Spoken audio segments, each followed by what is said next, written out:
اپنی ملکیت میں ہوگا. اس کے وہاں سے جو لیٹر ہے، جو اس کی ترسیلات کے ڈاکومنٹ ہم کہہ سکتے ہیں، یا جو اس کی مال بھیجنے کے ڈاکومنٹ ہیں، وہ ڈاکومنٹ میزان بینک کے نام پہ آئیں گے. میزان بینک اس کو پرچیز کر لے گا وہاں سے.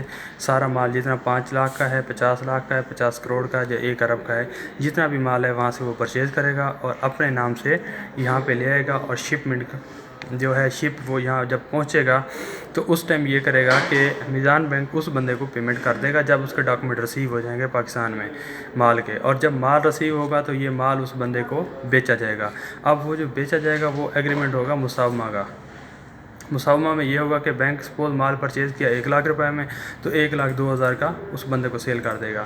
تو اس سچویشن میں بینک نے 2 سروسز پرووائڈ کی ہیں. ایک تو وکیل بنایا اس کے لیے، اور وکیل بننے کے بعد دوسرا کام جو اس نے کیا ہے وہ یہ کیا ہے کہ اس نے مال پر لے کے دیا ہے، ایز اے ٹریڈر بنا ہے. تو اس کی جو سہولت جو کنونشنل بینک دے رہا تھا اس کو قرضے کی صورت میں اس کے اوپر سود چارج کر رہا تھا، یہاں پہ بینک نے اس کے ساتھ ٹریڈ کر لیا. اور ٹریڈ کرنے کے بعد وہ مال اس کو پرچیز کر کے مال بھی پہنچا دیا. اور مال کا جو رسک ہے بینک خود بیئر کرتا ہے، جب کنونشنل بینک میں یہ رسک خود بیئر نہیں کیا جاتا. تو اس طرح یہ لیٹر آف کریڈٹ کے تھرو یہ پیسے اس بندے کو مال پہ بھیجا جائے گا، اور بینک اس سے جو سروسز جو ہیں وہ چارج کر لے گا، جو اس کے سروسز کے چارجز ہیں وہ اس سے لے لے گا. جو بینک میں اصطلاحات یوز کی جاتی ہیں، ایک ہوتی ہے سائٹ ایل سی، جس میں یہ ہوتا ہے کہ پیسے اس بندے کے اپنے ہوتے ہیں، بینک جسٹ اس کو وہ ڈاکومنٹ منگوا کے دیتا ہے، مال منگوا کے دیتا ہے. جو دوسری سچویشن ہے جس کو ہم کہتے ہیں یوسین ایل سی ہوتی ہے، اس میں یہ ہوتا ہے کہ بلنگ جو ہے وہ بھی پلس بینک اس کے اوپر وہ چارج بھی ہے، یا جو اپنا پیسے بھی اس کو پرچیز کر کے ڈائریکٹ لیتا ہے. تو اس سچویشن میں اگر کوئی بندہ لیٹر آف کریڈٹ کے تھرو پاکستان سے باہر مال اوپن کرنا چاہتا ہے تو ایل سی کے تھرو یہ کروا سکتا ہے. یہ ایل سی کا ایک چھوٹا سا تمہید تھی. اس کے بعد اگر کوئی بندہ ہے وہ ایل سی اوپن کروانا چاہتا ہے تو وہ کروائے گا کیسے؟ تو ایک بندہ جس نے پاکستان میں بیٹھا ہے وہ میزان بینک کو اپروچ کرے گا اور کہے گا کہ جی میں فلاں اسپیسیفک مٹیریل جو ہے چائنا سے امپورٹ کرنے جا رہا ہوں، تو یہ اس کی کریکٹرسٹکس ہیں، یہ آرڈر فارم ہے، یہ اسپیسیفک پارٹی ہے جہاں سے میں لینے جا رہا ہوں، یہ اس کی پرائسز ہیں. وہ اپنی ساری چیزیں جو ہیں بینک کو پرووائڈ کرے گا. بینک کیا کرے گا؟ اس کے بزنس کو بھی انالیسس کرے گا، اس کی جو ورتھ ہے اس کو بھی انالیسس کرے گا اس کی اسٹیٹمنٹ کے تھرو، اور اس کے بعد اس کے ساتھ مساومہ کا ایگریمنٹ بھی کرے گا. تو اس نے جو ڈاکومنٹ ہیں وہ برانچ آفس میں پرووائڈ کرنے ہیں. برانچ آفس جو ہے وہ ڈاکومنٹ اٹھا کے کریڈٹ ڈپارٹمنٹ کو دے دے گا. جو کریڈٹ کا ہمارا بیٹھا ہوتا ہے کریڈٹ آفیسر یا آر او کریڈٹ ہوتا ہے، وہ اس کو پروسیس کرے گا. اس کے بعد وہ کیڈ میں جائے گا، کیڈ والے اس کے ڈاکومنٹ ساروں کا انالیسس کرے گا. جب یہ انالیسس کمپلیٹ ہو جائے گا اس کے بعد وہ اپروول گرانٹ کرے گا. اپروول گرانٹ کرنے کے بعد وہ اس کو کہے گا کہ اب ہمیں فریش آرڈر فارم منگوا کے دیں اس بندے سے جدھر سے آپ نے مال پرچیز کروانا ہے. تو وہاں سے وہ فریش آرڈر فارم آ جائے گا اور بینک اپنی ارینجمنٹ کرے گا چائنا کے کسی بینک کے ساتھ، اور وہاں سے اس بندے کو کہے گا کہ اپنی چائنا کے کسی بینک سے ہمیں وہ دیں، ایل سی کی ڈیٹیل لے کے دیں جو اس نے مال امپورٹ کرنا ہے، برآمد کرنا ہے، یا اس کو ہم کہتے ہیں ایکسپورٹ کرنا ہے.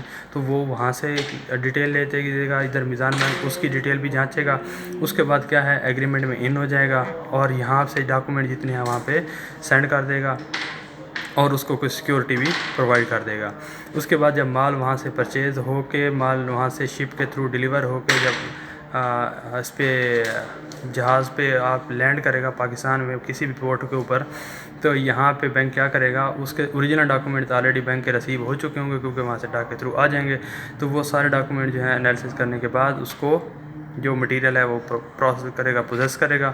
اس کے بعد اس بندے کو جس کا مال ہے اس کو تھرو پراپر ڈاکومنٹیشن ایک لیٹر ایشو کرے گا کہ آپ یہ مال ہے، آپ جا کے پورٹ سے وہاں سے مال اپنا پک کر لیں اور اپنا مال سنبھال لیں. تو یہ سارا ایل سی کا ایک پروسیجر ہوتا ہے جو میزان بینک اس کو پروسیڈ کر رہا ہے. اس کے اوپر بینک اپنے چارجز بھی لیتا ہے. چارجز ایک وکالت کے لیتا ہے. دوسرا اگر کوئی مساومہ کانٹریکٹ کرے گا، مساومہ کا کانٹریکٹ جیسے کوئی سبزی کا کانٹریکٹ ہے، جیسے کوئی ہم گندم کا کانٹریکٹ ہے کہ 50 روپے کے لیے 52 روپے کی سیل آؤٹ کر دی تو اس میں 2 روپے جو ہے وہ پروفٹ رکھتے ہیں. سیم میٹر مساومہ کا کانٹریکٹ بھی یہی ہے کہ وہاں سے جتنے مال پرچیز کرے گا اس میں اپنا پروفٹ ایڈ کر کے اس بندے کو سیل کر دے گا۔ یہ اس کا LC کا ٹوٹل پروسیجر تھا۔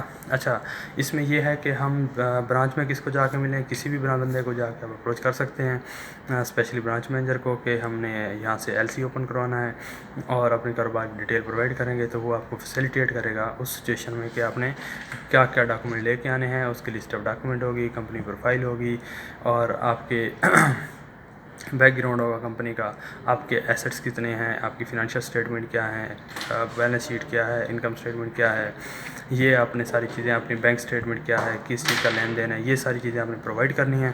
جب یہ پرووائڈ کر دیں گے تو وہ آپ کا کیس پروسیس کر دے گا، اور یہ موسٹ پروبیبلی 15 سے 20 دن کا پروسیجر ہوتا ہے، اور اگر کوئی اور کمپلیکسٹی نہ آئے تو 10-15 دن میں اس کی اپروول گرانٹ ہو جاتی ہے اور وہ بندہ ایلیجیبل ہو جاتا ہے باہر سے معلوم ہونے کے لیے۔ جزاک اللہ خیر۔